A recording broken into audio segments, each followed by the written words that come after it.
What's going on, everybody? It's Stas here. Welcome back to another video. So as you guys read in the title of today's video, I just wanted to go over a quick little trading update. What stocks am I currently trading, as well as some other stocks and ETFs that are currently on my radar. But before I get into the topic of this video, for all you new viewers out there, my name is Stas, and I make videos dealing with swing trading, day trading, long-term investing, and my personal philosophies and strategies when it comes down to investing and trading in the stock market. So if that's something that you're interested in, if you want to learn more about the stock market, investing, and trading, feel free to drop a like, leave a comment, and subscribe, and let's get started with the topic of this video. And oh wait, before I get into the video, for those of you guys that have yet to join my Facebook group, Strive Smart Strategies, make sure to do so. The link is down below in my description, as well as the first pinned comment down below in the comment section. We're going to be talking about stock market investing, trading, entrepreneurship, and everything dealing with what this channel is focused around. So make sure to get into this particular group, and it's free, so make sure you get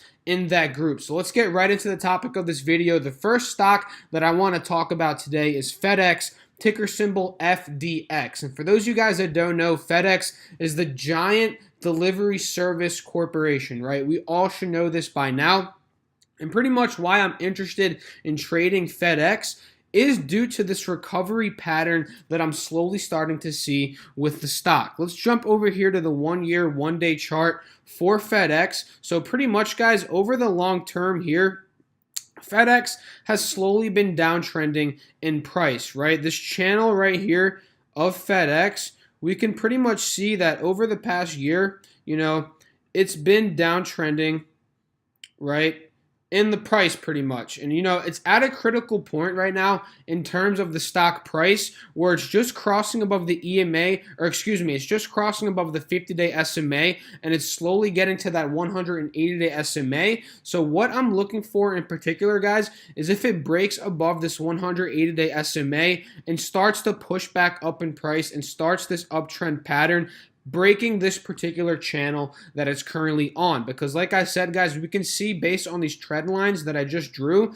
that FedEx over the past, what is this? Over the past, let's say 9 months, has been pushing down in price. It's been on a downtrending channel. And what we want to see in terms of, a break of this channel is, a continuous uptrend pattern from this particular price point where it's at right now at about $246. And we do notice that FedEx is currently at a resistance point where it's hit below, or it's hit at and bounced down from twice before, right? Here at about 248, and right here it's at about 248. So pretty much why FedEx is on my radar is because I want to see if it's able to break above this $248 to $250 resistance point and continue this uptrending pattern that it's been on, and also break out of this downwards trending channel, right? So I'm going to set an alert here for FedEx at $250. Set alert.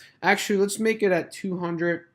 And this is going to be a longer term swing trade, probably like a month or two swing trade. So I really just want Thinkorswim to let me know when it breaks above $251, and pretty much from there, guys, let's say if it does successfully break out of this downwards trending channel at $251 up the previous resistance points at about $266, that offers about 5 to 6% potential for profit. And with FedEx being a huge corporation, this is more of a safer swing trade, and it's a higher priced stock. And for those of you guys that don't know, usually higher priced stocks, they're not as volatile, although it did fall from 263 down to 226 here. But for the most part, guys, these stocks are not too volatile, and it's very easy to get in and out of these stocks, right? So that's what I'm watching for in terms of the number one stock.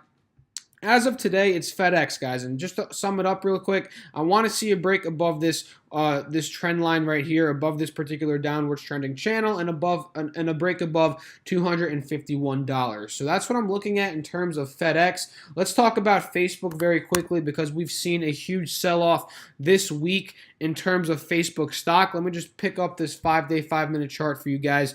Pretty much on 8/10, that was a week ago. Let's check 8/13. This was on Monday. On Monday, we opened up at $180, and pretty much from Monday, right, we saw lows of about $172. So this stock has taken a 5% hit over this past week. And for those of you guys that have not been paying attention to my videos, I'm in Facebook with about 6 or 7 shares. I forget the exact amount, but I'm in with about $1,500. I initially bought in at $170 at the initial drop off in the Facebook stock price. Down here at about 170, I bought more at about $180 as it was testing this 50-day SMA line. I just bought 2 more shares at that price, and I believe I bought 4 shares here, so I'm in at about with 6 shares. Average price at about $177 right now.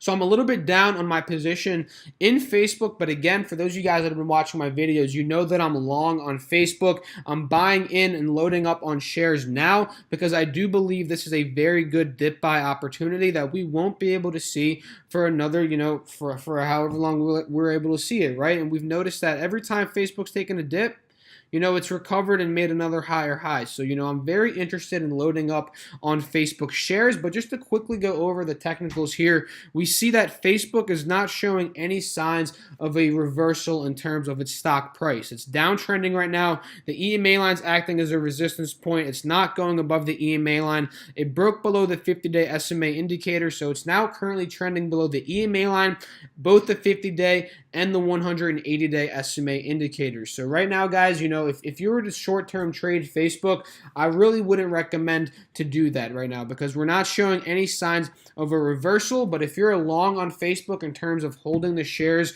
for a couple months up to a year or 2 years, this could be a very good buying opportunity. And that's how I'm personally viewing it. I have not yet to add more shares at this particular price at about like 170, 172 because, again, like I said, it's still downtrending, so I kind of want to catch it possibly in the 160s because if you guys have been paying attention, I was saying that if Facebook gets back to the 160 range, I'm going to load up on even more shares on Facebook. So, patience is the name of the game in terms of, buying stocks and, trading stocks, right? So I just really want to be patient, waiting for my price target at about 166. And let's say, Facebook, does bounce here at about 170 at previous support levels, right?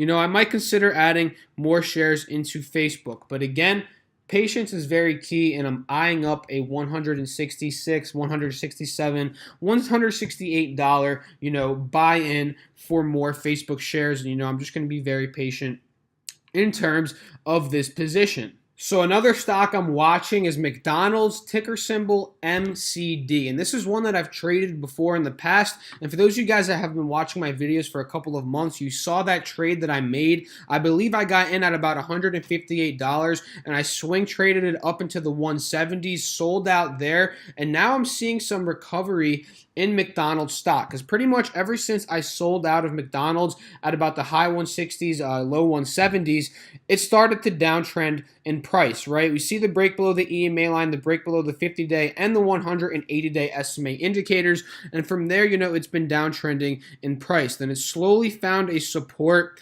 at about 155, 154 price point. It broke below right at about 152.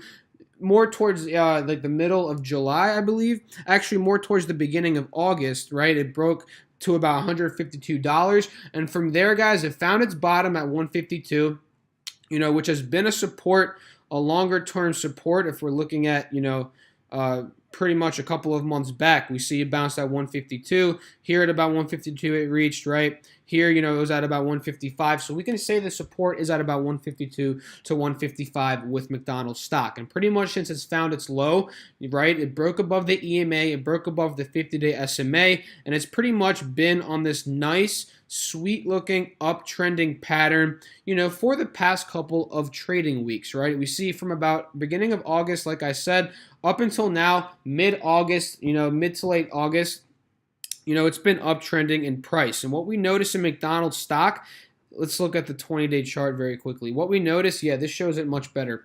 What we notice is this green SMA indicator has been acting beautifully as a support level, right? It's bounced here once, pulled back, bounced right back on that green SMA indicator twice, bounced here again 3 times, and now we saw a nice little pullback from about 162 down to about 160. Nothing crazy, right, guys? It opened up 1% potential for profit, but again, it's always the best to just be patient and wait for the right entry points, and that's what I'm doing with McDonald's pretty much. And I see nice value in McDonald's if it does seem to end up bouncing on this green SMA indicator, right? And if we look at the even closer chart, we're seeing that today McDonald's seems to have found its bottom in terms of intraday, right, at about $160. It bounced there once, twice. Let me just draw this out for you guys. And then it looks like it bounced from the support level and it started to trend above the EMA line, and it showed some nice consolidation closing off the trading day today, right? And that's a very good sign that McDonald's is going to be bouncing on this 20-day 1-hour trend line chart, right about right over the 50-day SMA indicator, right? So this is a good trade in my personal opinion. Again, just like FedEx, just for about a month or two, it seems to be a nice solid swing trade. And we see the little peak above this 180-day SMA indicator, which is also a very good thing in my personal opinion. That it's fully on an uptrending pattern now, right, guys? Because we noticed that this 180-day SMA indicator over the past couple of weeks, mostly in this particular time period right here, has been acting as a resistance point. We have yet to see the stock break above this indicator here. And now that we notice the uptrend pattern from early August and now the break above this 180-day SMA indicator, we can say that McDonald's does have potential to run back up to $170 or maybe make a new high over $180, because let me just quickly clear this trend line, or these trend lines for you guys. Clear drawing set. Because if we draw a trend line from the middle of February, what we notice is that McDonald's stock is still uptrending in terms of the longer term chart, right? We're not just focusing on this little area here, but over the longer term picture here on the 184-hour chart. We noticed it found bottom here at 147, and now it seems like it's found its new bottom here at 156. So we're seeing some higher highs in McDonald's stock and higher lows. So, this is a very good sign. And again, the break above here, the 180 SMA is very crucial, for McDonald's to run up to 170 and possibly even higher. So, from 160 up to 170, which is a previous resistance point, we do see 6% potential for profit. 180, we see 11%. And if it does run up even higher, we have upwards to 15% potential for profit with McDonald's, as a longer term swing trade. So that's why I'm liking McDonald's a lot right now. Very nice uptrend pattern that it's formulating, and that's a very attractive sign for my personal style of trading. So I had an Instagram follower shout out a stock to me today, ticker symbol LOCO, and I figured I'd talk about this one because he was asking me, what do you think about this particular stock? You think it's going to be a good entry once it pulls back? And I did tell him that, initially I do like this uptrending pattern that I'm seeing with ticker symbol LOCO. It's been making higher highs, making higher lows. It's been beautifully bouncing on the EMA line, bouncing above the 50-day SMA indicator. We saw a pullback here, a nice correction in the stock, which is what we do like to see if it's been on an exponential increase over the long term, right? It's always healthy for a stock to have a pullback, a correction of this amount. This opened up probably like 20% potential for profit. Actually, no, 12% potential for profit. Very nice. It bounced here on the 180 SMA. It shot up, made another higher high. So, everything is showing that LOCO right now is on an uptrending pattern. And this right here, guys, the bounce on the 180 SMA is what confirmed that now. So what I told him, and what he was pretty much asking me is that, do I think it's a good entry if it does end up pulling back and bouncing on the EMA line? And the answer is yes. I do think that this is a good entry, but that does not mean you guys should trade it just because I do think that. You have to do your own research, do your own due diligence. But pretty much, guys, if this one ends up pulling back and bouncing on the EMA line, probably at around $12, maybe at about like $12.10, this one could be a nice entry and a nice swing trade. And we see, it had a very solid earnings report. It seems, 22 cents per share, higher than 17 cents per share the previous quarter. So, this company just reported their earnings. The news is out of the way. It shot the stock up. So, I think this is a good opportunity in terms of a swing trade, right? And we have to see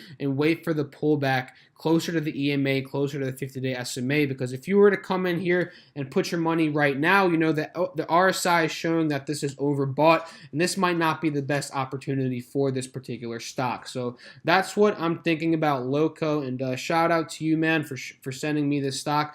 Thank you. If you're watching, thank you, man. And one more that I wanted to talk about was DGAZ, ticker symbol DGAZ. For those of you guys that have been watching, I am in the stock with $500, a very small initial position at about $21.22. And my philosophy in terms of swing trading ETFs, I enter the positions with a smaller amount, so I manage my risk better, because my personal swing trading positions, when it comes down to ETFs, guys, I'm usually going in with about $3,000 to $5,000 in terms of my position size. So I like to scale into my positions with $500 to $750 increments or $1,000 increments, depending on my risk tolerance for the particular position. But with this one, guys, I just started off with $500 at about $21.20. And for those of you guys that are not familiar with this ETF, it's a natural gas based ETF. Its inverse is UGAZ,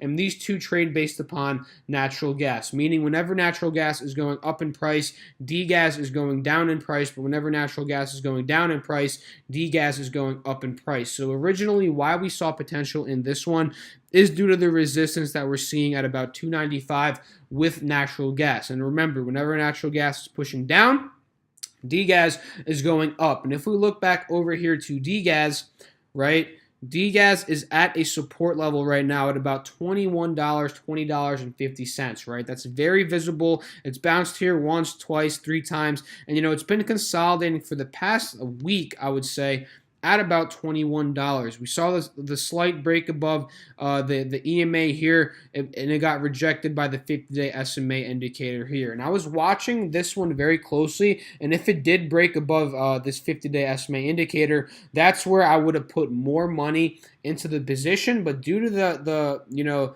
resistance point here, pushing this down more, pushing the stock or the ETF down more in price, I did not add more money into DGAZ yet, but I'm still holding that $500 position at about $21.22. And I'm going to be waiting for the break above the 50-day SMA indicator. So I'm quickly going to set an alert for you guys for Thinkorswim to notify me at $22, when this ETF is pushing back up in price, because that's what I want to know. That is what I want to have happen, right, for me to add more money into it. So we see the alert set here at $22. And for those of you guys that do not know how to set an alert, you pretty much just right click on your mouse. You come down here to create an alert. Keep this price mark, right? Your symbols here, DGAZ is. You could do at or below, at or above, below or above. But personally, with this particular ETF, I wanted to, notify me at or above. So at $22 and above it, right, for DGAZ. So that's what I'm going to do. And you pretty much set your price here, then you click create. But I'm not going to click create because I already have an alert there. So I'm just going to click cancel. And that's pretty much what I'm doing, ending off this week. Haven't been trading too much this week, to be completely honest with you guys. Have not been seeing too many opportunities, but I am eyeing up positions in FedEx, McDonald's, and possibly adding more money into Facebook in the 170s, but definitely in the 160s if it does end up breaking below that 170 support. So I hope you guys enjoyed the video. If you did, feel free to drop a like, leave a comment, and subscribe. Join my Facebook group down below in the description, as well as the first pinned comment down below in the comment section. Also, make sure to do your own research, do your own due diligence when it comes down to investing and trading in the stock market. Do not trade any of these stocks based off of my opinion, because that's not how you're going to become a self-sufficient trader over time. And that's the whole entire idea of this channel. The whole goal of me making videos for you pretty much on a daily basis is to help you out and make sure you're on the right track in terms of, doing the technical analysis on yourself, finding stocks on yourself, and, the whole idea is just not to copy other people's trades, guys. You just have to learn how to do this on your own, learn how to invest on your own, because trust me, guys, in 20 years, you will thank yourself, primarily yourself, for learning how to do this, because you'll be well off, financially free, if you have the right investing philosophy. So again, feel free to drop a like, leave a comment, subscribe. I'm going to catch you guys in the next video. Let's make some money today. Peace.